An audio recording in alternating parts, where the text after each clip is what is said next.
Hello everyone and welcome to episode number 30 of No Whining. We are rounding out our 5th wine list today. Can you believe that? We are already there. And today is also special because this is South Africa Day. Both the wines that we are going to be tasting are from there, and we're going to start out with this one. This is a 2021 Groot Constantia Estate Sauvignon Blanc. This is around $25, and the varieties on this, of course, Sauvignon Blanc, but that's only 91% of it. There is a little bit of Semillon, 9% blended in. The region, of course, is Constantia, which is a ward.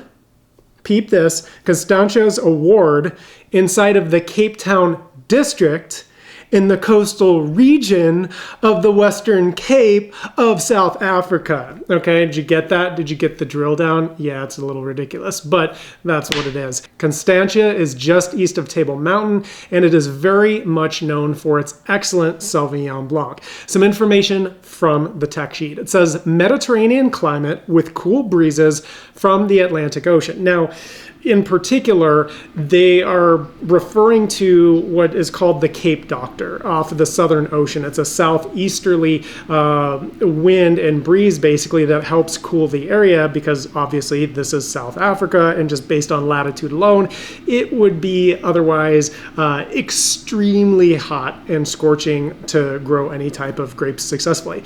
There's also one other factor, and that is the Benguela current, which is, it flows along this area and up the west coast of Africa. So there you have it. All right, tech sheet goes on to say the soil types vary from deep red clay soil to red-brown loamy soil, both from granitic origin. Vineyards are trained on vertical shoot position trellis systems. Vineyard actions like pruning, canopy management, and harvesting are done by hand. Harvest date was the start of February till early March. Again, this is the southern hemisphere, so normally in the northern hemisphere, that would obviously be like the very beginning of the season, but in the southern hemisphere, it's when they're actually harvesting.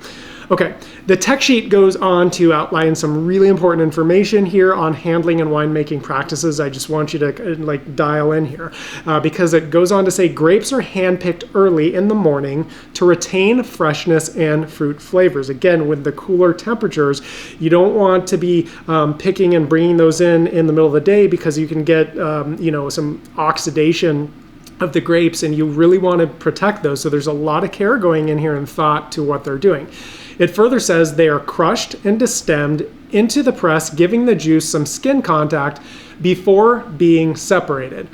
Only the free-run juice is used. So the free-run juice is basically like when they crush the grapes, it's just what naturally comes out of that kind of gentle crushing, even though it's called crushing. This is the juice that is kind of like the most pure and the most prized.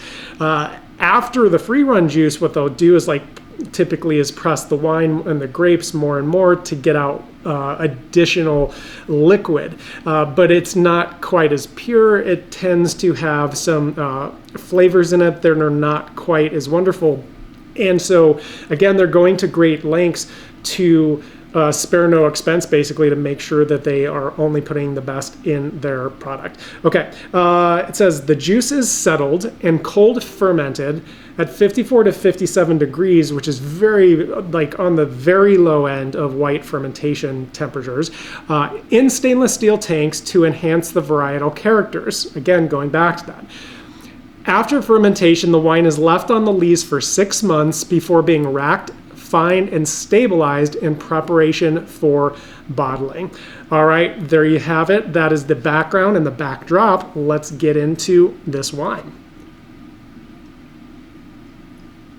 Okay, this wine is a clear, medium, I'm going to say lemon or yellow color with, I'm going to say, medium level of viscosity on the glass. Let's take it to the schnoz.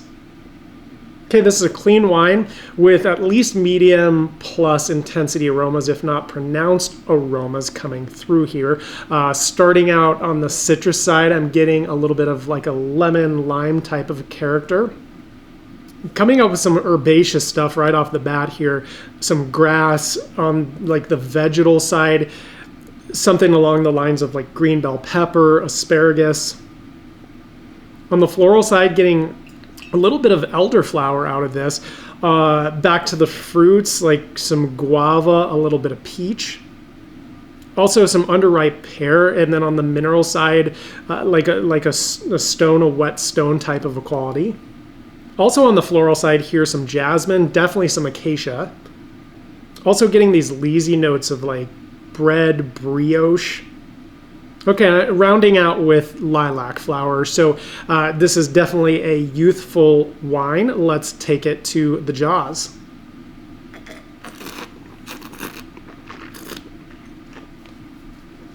Okay, this wine is dry. It's got a medium plus body on it, I would say. It's got a really nice mouthfeel.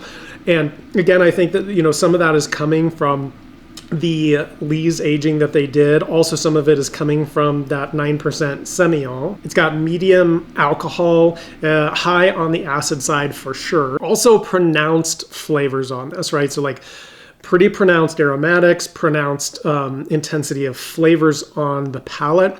And it's sticking around, right? Like this has a pretty darn long finish on it. Again, yeah, I'm going to say it's a long finish for sure. So we're talking about it's balanced, it's got that great length, it's got the concentration, the intensity, it's got really nice complexity on it. So this wine is pretty darn outstanding, and I'm loving it. Perfect start to episode number 30. Let's go to our second wine of the day. This is a 2022 Barista Pinotage. This is about $15, so a fantastic price point on this. And Pinotage is essentially South Africa's signature grape, okay? For better or for worse. Some people love it, other people completely detest this variety. So you're going to have to check it out for yourself and see what you think of it. But Pinotage is a cross between Pinot Noir and Sanso. All right, the region it's actually a generic region of South Africa's Western Cape. Okay, and again, going back to this idea of these more broad regions when they're identified means that there are less regulations, right? Like it's less strict in terms of like the winemaking practices, the farming, all of it. And the winemakers can pull grapes from a lot of different areas, right? Because it's a larger region that they have available to them. Now, sometimes that works out really, really well because they can kind of cherry pick, as it were, the very, very best. And they can do some unique things where they're not so hemmed in by the laws, like the local laws. Generally speaking, though, when you're talking and looking for quality wines, the more specific region, the better. And so this is some indication maybe why this wine is only $15. If it was from a really specific ward inside of South Africa, like our first wine here, the price point is definitely going to be higher. So, and the quality typically is as well. But again, some of the world's very best wines are those more broad region IGPs. Okay, from the tech sheet, it says harvested at optimum ripeness from specific vineyards across the Western Cape. The grapes then underwent fermentation in stainless steel tanks. Regular pump overs ensured perfect extraction. The wine was aged with carefully selected oak for 5 months to add depth and complexity to the final product. Now, I just want to point something out here. Again, this is a hint, right? They said that language was the wine was aged with carefully selected oak. If they were shelling out the money to actually age this in oak barrels, they would have said they aged in oak barrels most likely. So what this probably is wood staves and like oak chips, where they basically use it like a tea bag and they're dropping that into like the vats with the wine. And it does give the wine some additional complexity because it's giving it some additional exposure to oak and some of those flavors to bring that in. But it's typically not as well integrated into the wine versus the wines that are actually aged in oak barrels. Like it's not quite the same outcome. So let us get into our second wine. This wine is a fairly clear medium ruby with, I'd say, medium plus viscosity on the glass. Maybe a hint of staining of those tears, but certainly not much. Let's give it to the schnoz. All right, the wine is clean. It has pronounced aromas of coffee. That's the one it's starting with, right? Like coffee for sure. Mocha, probably like some, maybe a little bit of dark chocolate, but that's really interesting to me in a wine. And I'm not super surprised by it because some styles of Pinotage are very much known for that, especially when they're sort of heavily oak chipped like we talked about earlier. But that's what's coming through at first. Let's give it back to the schnoz again. All right, a little bit of red cherry, some red plum on the fruit side. It's a little bit tough to get through the oak notes on this to the fruit, but they are there. Let's go back in. All right, I'm gonna say rounding out with clove and some vanilla. Now let's give it to the jaws.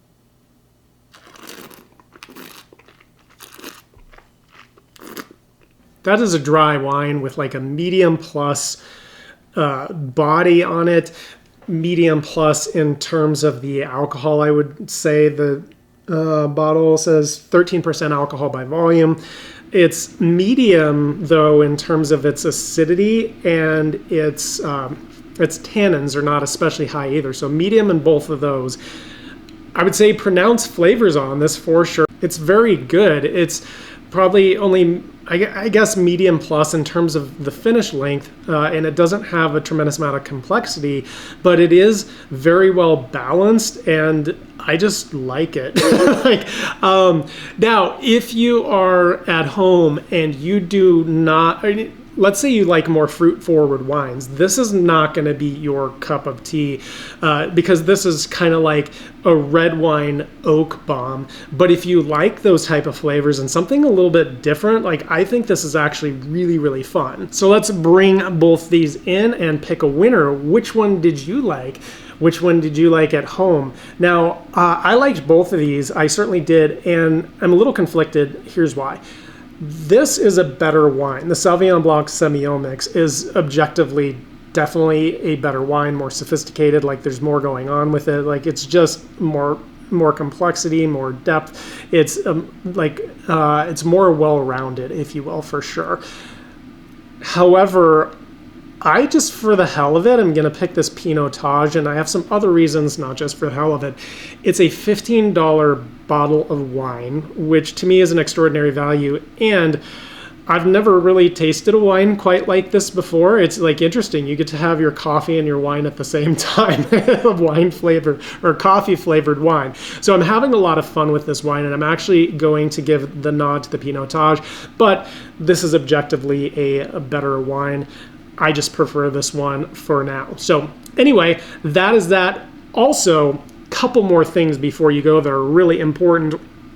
Down in the description, I did include videos of this area, right? Like these South African regions where these wines are coming from. So you're definitely going to want to check that out. Check out the topography, the area, the landscape. When you see everything, it just makes a lot more sense. And when you're learning more and like knowing more about wining, this is one of those components that to me really, really brings it to life. Now, we also need to go in and pick our winners, our top red and our top white wine from wine list number 5. So let's get to that right now. The runner-up in the whites is what I'm going to start with. The runner-up is this Jim Barry Lodge Hill Riesling from the Clare Valley of Australia. This was a bitchin' wine. It's just a bitchin' wine, right? Like if you tasted this, you know it's true as well. This is pretty freaking awesome. So after I tasted this with y'all, I promptly went back to the store and got some more. So this is our runner-up in the white category. I'm gonna go to our runner-up in the reds next, okay? Our runner-up for the reds was this 2017 Familia Torres Salmos. This is from Priorat.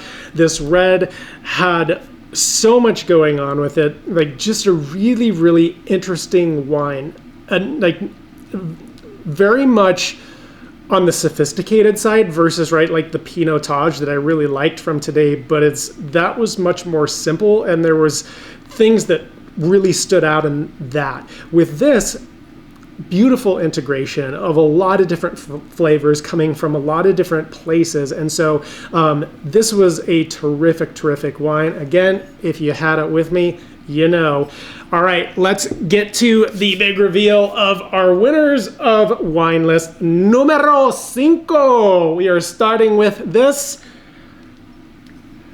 2024 Piatelli Vineyards Torrantes. This is coming from Salta, Argentina. This was also an incredible value for a wine. I think this was like $20. Maybe it was like $10, wasn't it?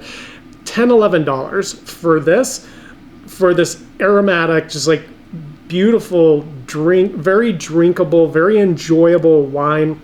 Like fantastic on so many levels, and like value for the money, it's really hard to beat something like this Torrantes. Okay, that is our winner for the white, and let's get our winner for the reds. You ready for it?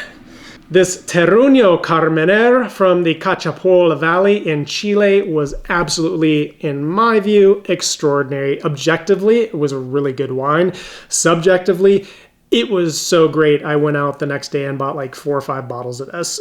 So anyway, if that tells you anything. So that was my top of the list from this wine list number 5. I hope you have enjoyed this as much as I have, and like just again tasting your way around the world of wines. It's an honor to be with you, and I will see you back here for wine list number 6, episode number 31.